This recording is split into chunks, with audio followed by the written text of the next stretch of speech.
মঞ্জু কিচেনে আপনাদের সকলকে স্বাগতম। আজকে আমি মাছের ডিমের রেসিপি বানাতে চলেছি। যদি আপনাদের ভালো লাগে তো লাইক শেয়ার সাবস্ক্রাইব করবেন।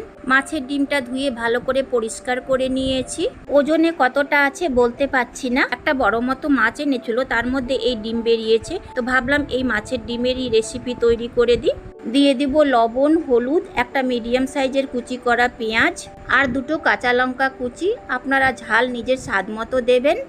আর দিয়ে দিব 1 টেবিল স্পুন বেসন। সম্পূর্ণ উপকরণকে মাছের ডিমের সাথে ভালো করে মেখে নেব। চামচ দিয়ে হচ্ছে না, এই জন্য আমি হাত দিয়ে মেখে নেব। যেহেতু মাছের ডিম ভাজার সময় প্রচণ্ড ফোটে, এই জন্য আমি 1 চামচ বেসন দিয়েছি। আপনারা যদি না দিতে চান তো ভাজার সময় অবশ্যই ঢাকা চাপা দিয়ে ভাজবেন। দেখুন সম্পূর্ণ মাছের ডিম মাখানো হয়ে গেছে। 10 মিনিটের জন্য ঢাকা দিয়ে রেখে দেব, যেন মাছের ডিমের মধ্যে লবণের ফ্লেভার ভালোভাবে চলে যায়। 10 মিনিট পর কড়াইটাকে ফুল ফ্লেমে গরম করে নিয়েছি। কড়াইয়ে দিয়ে দিব 2 টেবিল স্পুন সাদা তেল। আপনারা সরিষা তেলও ব্যবহার করতে পারেন। তেল গরম হয়ে গেছে। মাছের ডিম ছোট ছোট বড়া করে তেলের মধ্যে দিয়ে দেব। আপনি বড় সাইজেরও দিতে পারেন। কড়াইয়ে যতটা ডিমের বড়া আসবে ততটাই দেব, ওর থেকে বেশি দেব না। বেশি দিতে গেলে যখন আমি উল্টে পাল্টে ভাজবো সেই সময় বড়াগুলো ভেঙে যেতে পারে। 2 থেকে 3 মিনিট পর বড়াগুলোকে উল্টে দেব আর গ্যাসের ফ্লেমকে মিডিয়ামে করে দেব। দেখুন সম্পূর্ণ মাছের ডিমের বড়াগুলো উল্টানো হয়ে গেছে। 2 থেকে 3 মিনিট পর ডিমের বড়াগুলোকে আবার উল্টে দেব। এইভাবে উল্টে পাল্টে ডিমের বড়াগুলোকে গোল্ডেন ব্রাউন হওয়া পর্যন্ত ভেজে বের করে নেব। এইভাবে আরও ডিমের বড়াগুলোকে ভেজে বের করে নেব। দেখুন গোল্ডেন ব্রাউন হওয়া পর্যন্ত ডিমের বড়াগুলোকে ভেজে নিয়েছি। সম্পূর্ণ ডিমের বড়া ভাজতে আমার 8 থেকে 9 মিনিটের সময় লেগেছে। ভেজে নেওয়া ডিমের বড়াগুলো আপনি সস দিয়েও খেতে পারেন। আমি এই ডিমের বড়ার ঝোল রান্না করব। কড়াইয়ে বেঁচে যাওয়া তেলেই আমি ফোড়ন দেব। 1/4 টিস্পুন জিরা, 2টো শুকনো লঙ্কাকে ভেঙে, একটা তেজপাতা ভেঙে। ফোড়নকে 15 থেকে 20 সেকেন্ড পর্যন্ত নেড়ে চেড়ে ভেজে নেব। কড়াইয়ে দিয়ে দিব একটা পেঁয়াজ স্লাইসে কেটে নেবা আর কাঁচা লঙ্কা কুচি। মনে রাখতে হবে মাছের ডিমের বড়া বানাবার সময়ও আমি কাঁচা লঙ্কা কুচি দিয়েছিলাম। এই জন্য ঝালটা নিজের স্বাদ মতো দেওয়াই ভালো। যদি বাচ্চার জন্য তৈরি করা হচ্ছে তো ঝালটা না দেওয়াটাই ভালো। পেঁয়াজ আর কাঁচা লঙ্কাকে নেড়ে চেড়ে ভালো করে তেলের সাথে মিশিয়ে দিয়ে দিব স্বাদ মতো লবণ। আমি আগেও লবণ দিয়েছি ডিমের বড়াতে। পেঁয়াজটাকে নেড়ে চেড়ে সফট হওয়া পর্যন্ত ভেজে নেব। দেখুন পেঁয়াজটা সফট হয়ে গেছে। দিয়ে দিব 1/2 চামচ আদা রসুন বাটা। ভালো করে নেড়ে চেড়ে 1 থেকে 2 মিনিট পর্যন্ত ভেজে নেব।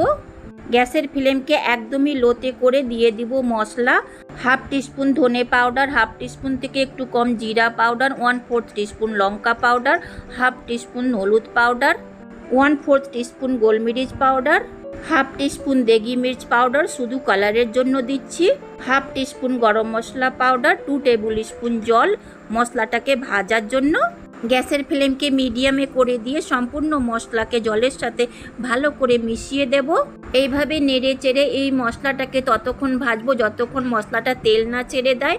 দেখুন মশলা তেল ছেড়ে দিয়েছে। এই মশলাটা ভাজতে আমার 4 থেকে 5 মিনিটের সময় লেগেছে। দিয়ে দিব 1 কাপ জল। আপনারা যতটা গ্রেভি রাখবেন ততটা জল দিবেন। আমি বেশি গ্রেভি রাখবো না, এই জন্য আমি 1 কাপ জল দিচ্ছি। নেড়ে চেড়ে জলের সাথে মশলাকে ভালো করে মিশিয়ে দিয়ে ফুটে ওঠার অপেক্ষা করব।